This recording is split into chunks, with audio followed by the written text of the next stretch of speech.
आज के वीडियो में बात करेंगे स्वस्थानीय संरक्षण। इसको अंग्रेजी में इन सिटू कंजर्वेशन भी कहते हैं। तो आइए जानते हैं क्या होता है। विभिन्न प्रजातियों को उनके प्राकृतिक वास स्थानों में संरक्षित करने को स्वस्थानीय संरक्षण कहते हैं। तो जितने भी प्रकार की जीव जंतु पेड़ पौधे हैं उनको नेचुरल तरीके से प्राकृतिक तौर पर उनको वहाँ पर बना करके रखा जाए, उनको बचा करके रखा जाए, उनको नष्ट ना होने दिया जाए। तो ये स्वस्थानीय संरक्षण के अंतर्गत आता है। जो जीवधारी हैं इनको राष्ट्रीय उद्यान मतलब राष्ट्रीय स्तर पर जो पार्क बनाए जाते हैं वहाँ पर बचाने के लिए इनको रखते हैं।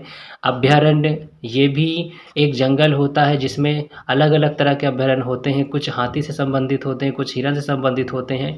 मतलब 2-4 टाइप के जानवरों को भी इसमें रख सकते हैं या स्पेशली 1-2 जानवर को ही रखा जा सकता है अभयारण्य में। इसके अलावा है हॉट स्पॉट। तो ये सभी स्वस्थानीय के अंतर्गत आते हैं। अगला है बाह्य स्थानीय संरक्षण। इसको अंग्रेजी में एक्स सिटू कंजर्वेशन कहते हैं। तो इसके अंतर्गत संकटग्रस्त जीवों को, जो जीव संकट में है, समाप्ति की ओर है, ख़त्म होने वाले हैं धरती से, उनको क्या करेंगे, उनको प्राकृतिक आवासों से हटा करके, मान लीजिए नेचुरल जंगल पे वो प्राकृतिक तौर पे रह रहे हैं और वहाँ उनका ज़्यादा शिकार हो रहा है या बीमारी की वजह से या अन्य किसी वजह से वो ख़त्म हो रहे हैं, मर रहे हैं।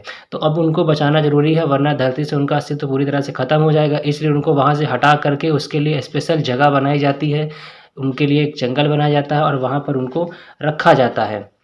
जैसे जो चिड़ियाघर है तो ये एक प्रकार का बाह्य स्थानीय संरक्षण है। तो ये बनाया गया है, ये पहले से उपस्थित जंगल नहीं होता है। सफारी पार्क है, जैसे लायन सफारी पार्क है या अलग अलग जानवरों के सफारी पार्क बनाए जाते हैं।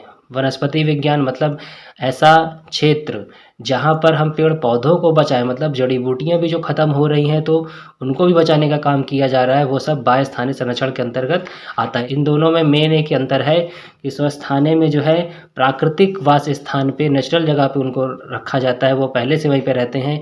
और बाह्य स्थानीय क्या है, इसको इंसानों के द्वारा बना करके वहाँ पे जीव जंतु पेड़ पौधों को बचाने का काम किया जाता है।